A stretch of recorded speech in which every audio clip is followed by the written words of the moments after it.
कस्बे के उत्तर में एक सुनसान जगह पर बनी उस लाइब्रेरी के बारे में हर कोई जानता था, लेकिन कोई भी उस पर चर्चा करने से कतराता था। यह लाइब्रेरी अब एक भूतिया जगह के रूप में जानी जाती थी। सालों पहले इसे शिक्षा और ज्ञान के लिए बनाया गया था, लेकिन समय ने इसे खंडहर बना दिया। लोग कहते थे कि जो भी वहां जाता है वह या तो लौट कर नहीं आता, या अगर आता है तो अपनी सुध बुद्ध खो बैठता है। यह कहानी तब शुरू होती है जब यह लाइब्रेरी पहली बार बनाई गई थी। जमींदार रणवीर सिंह चौहान ने इसे अपनी जागीर की सबसे खास चीज बनाया। वह शिक्षा के महत्व को समझते थे और चाहते थे कि उनके कस्बे के लोग भी पढ़ाई लिखाई में आगे बढ़ें। लाइब्रेरी में उन्होंने हजारों किताबें मंगवाईं, जिनमें से कई दुर्लभ और प्राचीन ग्रंथ थे। उनमें से एक किताब ऐसी थी जिसे वह खुद भी बहुत सावधानी से रखते थे। कहा जाता है कि वह किताब किसी सामान्य पुस्तकालय का हिस्सा नहीं थी। वह एक प्राचीन तंत्र मंत्र से जुड़ी किताब थी, जिसमें ऐसी शक्तियों के बारे में लिखा था जो इंसान के काबू से बाहर थीं। रणवीर सिंह ने कभी नहीं सोचा था कि यह किताब उनके लिए ही एक श्राप बन जाएगी। लाइब्रेरी बनने के कुछ साल तक सब कुछ सामान्य रहा। लोग वहां आते, किताबें पढ़ते और चर्चा करते। लेकिन एक रात जब रणवीर सिंह खुद लाइब्रेरी में कुछ पढ़ रहे थे, उन्होंने अजीब चीजें महसूस की। वह देर रात तक किताबों में डूबे रहते थे और उस दिन भी ऐसा ही हुआ। अचानक उन्हें लगा कि उनके आसपास कोई चल रहा है। उन्होंने इधर उधर देखा, लेकिन वहां कोई नहीं था। कुछ देर बाद एक अलमारी से एक किताब गिरने की आवाज आई। जब उन्होंने उस किताब को उठाया तो वह वही तंत्र मंत्र वाली किताब थी। जैसे ही उन्होंने उसे खोला, कमरे में हवा का अजीब सा झोंका आया। वह समझ नहीं पाए कि यह सब क्या हो रहा है। तभी उन्हें अपने पीछे किसी की मौजूदगी का एहसास हुआ। उन्होंने मुड़कर देखा, लेकिन वहां कोई नहीं था। अगले दिन रणवीर सिंह की लाश लाइब्रेरी के अंदर मिली। उनकी आंखें खुली हुई थीं और उनके चेहरे पर भयानक डर की छाप थी। उनकी मौत ने पूरे कस्बे को हिला दिया। किसी को समझ नहीं आया कि ऐसा क्या हुआ। लेकिन इसके बाद लाइब्रेरी में अजीब घटनाएं शुरू हो गईं। कर्मचारियों ने बताया कि उन्हें रात के समय किताबों के गिरने की आवाजें सुनाई देती थीं। अलमारियां अपने आप खुलती बंद होती थीं। कई बार किसी के रोने की आवाजें भी आती थीं। इन सब के बीच लोग धीरे धीरे वहां जाना बंद करने लगे। आखिरकार इसे बंद कर दिया गया। लेकिन इसके बाद भी वहां से डरावनी आवाजें और साएं दिखने की खबरें आती रहीं। सालों बाद अभय नाम का एक पत्रकार इस रहस्यमयी जगह के बारे में सुनकर बहुत उत्साहित हुआ। उसे ऐसी जगहों पर जाकर उनके रहस्यों को उजागर करने में गहरी दिलचस्पी थी। अभय ने ठान लिया कि वह इस भूतिया लाइब्रेरी के बारे में सच्चाई का पता लगाएगा। उस रात वह अपने कैमरे, टॉर्च और जरूरी सामान के साथ लाइब्रेरी पहुंचा। सर्द रात में चारों तरफ सन्नाटा था। लाइब्रेरी का पुराना और जर्जर दरवाजा उसके सामने खड़ा था, जैसे किसी बड़े रहस्य को छुपाए हुए हों। उसने अंदर कदम रखा। चारों तरफ धूल और जाले थे। जैसे ही वह अंदर गया, उसे अजीब सी ठंडक महसूस हुई। उसने देखा कि दीवारों पर पुरानी तस्वीरें लगी थीं। उन तस्वीरों के चेहरे समय के साथ धुंधले हो गए थे। अभय धीरे धीरे अंदर की ओर बढ़ा। उसने टॉर्च की रोशनी एक पुरानी टेबल पर डाली, जहां एक मोटी किताब खुली रखी थी। अभय ने पास जाकर किताब को देखा। उस पर किसी अजीब भाषा में कुछ लिखा था।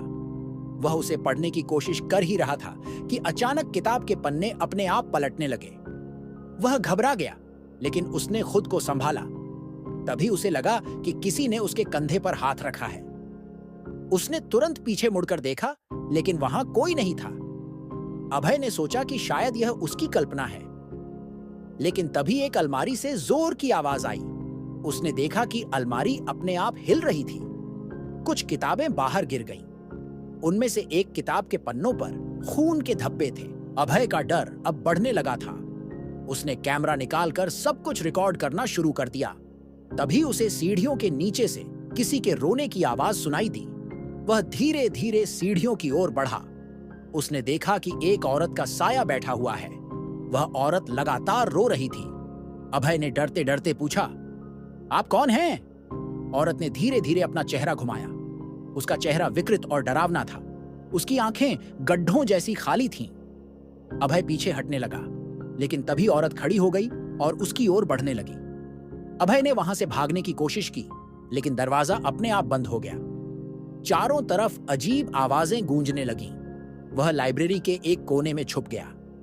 तभी उसने देखा कि कई साए उसे घेर रहे हैं। वे साए धीरे धीरे उसकी ओर बढ़ने लगे। उसने कैमरे की स्क्रीन पर देखा कि एक चेहरा उभर रहा है। वह चेहरा रणवीर सिंह चौहान का था। वह गुस्से में कह रहा था, तुमने हमारी शांति भंग की है, अब तुम यहां से नहीं जा सकते। अभय ने किसी तरह खुद को संभाला और खिड़की की ओर दौड़ा। उसने खिड़की तोड़कर बाहर छलांग लगाई। वह जंगल की ओर भागने लगा। पीछे से उसे कई आवाजें सुनाई दे रही थीं, लेकिन उसने मुड़कर नहीं देखा। सुबह जब वह जंगल के बाहर पहुंचा तो उसकी हालत खराब थी। उसके हाथ पैर कांप रहे थे और वह कुछ बोलने की स्थिति में नहीं था। कस्बे के लोगों ने उसे देखा, लेकिन वह किसी को यह नहीं बता सका कि उसने क्या देखा। उसके बाद अभय ने कभी उस घटना का जिक्र नहीं किया। लाइब्रेरी आज भी वहीं खड़ी है, अपने डरावने रहस्यों को अपने भीतर छुपाए हुए। लोग अब भी मानते हैं कि वहां कुछ ऐसा है जिसे समझ पाना इंसान के बस की बात नहीं। अभय के जीवन में उस रात के बाद सब कुछ बदल गया। वह पहले जैसा न रहा। उसकी आंखों में हमेशा एक अनकहा डर रहता था। उसने पत्रकारिता छोड़ दी और एकांत में रहने लगा।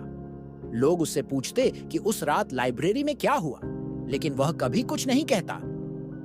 जब भी कोई उसके करीब बैठकर लाइब्रेरी के बारे में बात करता, उसकी आंखें डर से फैल जाती और वह चुपचाप वहां से उठकर चला जाता। लोगों ने उसकी हालत देखकर अनुमान लगाना शुरू कर दिया।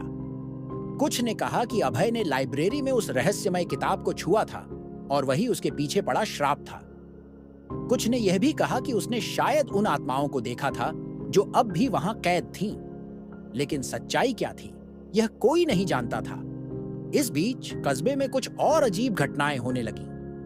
एक रात पास के गांव के कुछ लड़के, जिन्होंने अभय की कहानी सुनी थी, यह सोचकर लाइब्रेरी गए कि वहां कुछ भी डरावना नहीं है। वे खुद को साहसी दिखाना चाहते थे और कस्बे के लोगों का मजाक उड़ाने का इरादा रखते थे। उनमें से एक के पास कैमरा था। वे लाइब्रेरी में दाखिल हुए और शुरुआत में सब कुछ सामान्य लगा। उन्होंने हंसते हुए जगह जगह तस्वीरें खींची और मजाक उड़ाया।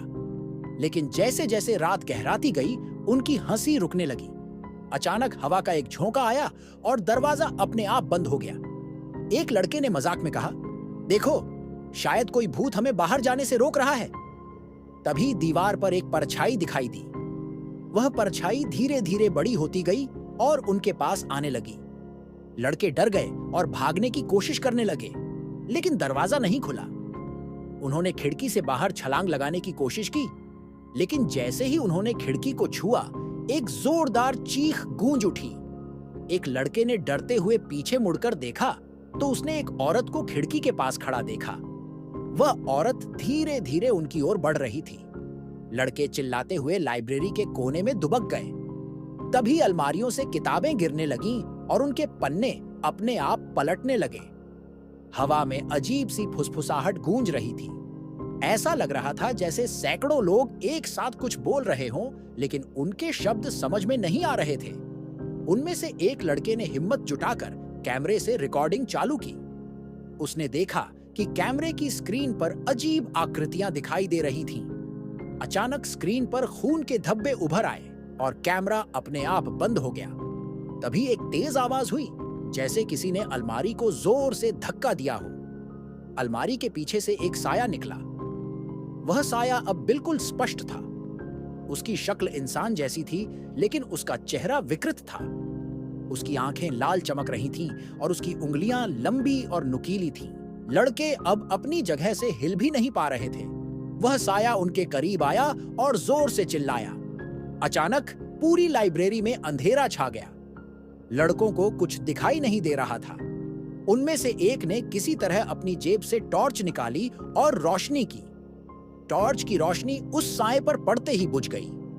अगले दिन कस्बे के लोग लाइब्रेरी के पास से गुजरे तो उन्होंने देखा कि दरवाजा खुला हुआ था। अंदर चारों तरफ किताबें बिखरी हुई थीं। लेकिन उन लड़कों का कहीं कोई निशान नहीं था। उनके परिवार वाले परेशान हो गए और पुलिस को बुलाया। पुलिस ने तलाशी ली, लेकिन कोई सुराग नहीं मिला। उन लड़कों की गुमशुदगी ने पूरे कस्बे को झकझोर कर रख दिया। अब लोग लाइब्रेरी के पास जाने से भी डरने लगे। अभय को जब इन घटनाओं के बारे में पता चला तो उसने चुपचाप अपने घर के सारे दरवाजे बंद कर लिए और किसी से मिलने से इनकार कर दिया। कुछ साल बीत गए। लाइब्रेरी अब पूरी तरह खंडहर में बदल चुकी थी। लेकिन एक रात कस्बे में एक बूढ़ा व्यक्ति, जिसे वहां के लोग पागल मानते थे, चिल्लाते हुए सड़कों पर दौड़ने लगा। वह कह रहा था, वो किताब अभी भी वहां है। जिसने उसे छुआ वो कभी नहीं बचा। सब खत्म हो जाएगा, सब खत्म हो जाएगा। लोगों ने उसे पकड़ने की कोशिश की, लेकिन वह भागते भागते जंगल में चला गया। उसके बाद वह कभी वापस नहीं आया। उसके इस डरावने बयान ने कस्बे के रहस्यमय माहौल को और गहरा दिया। कई सालों तक लाइब्रेरी को लेकर किसी ने कुछ नया जानने की हिम्मत नहीं की, लेकिन कहते हैं कि हर 20 साल बाद उस लाइब्रेरी से अजीब आवाजें सुनाई देती हैं, जैसे वहां कोई अनुष्ठान किया जा रहा हो। आज भी वह लाइब्रेरी उसी हालत में खड़ी है, जैसे किसी भयानक रहस्य का पहरेदार हो। वहां कोई नहीं जाता, और जो जाता है वह वापस नहीं आता। उस जगह का श्राप इतना गहरा है कि उसने पूरे कस्बे को अपने साए में कैद कर रखा है। अगर ये वीडियो अच्छा लगा हो तो लाइक करें, अपने दोस्तों के साथ शेयर करें और ऐसे ही वीडियो के लिए चैनल को सब्सक्राइब करें। धन्यवाद।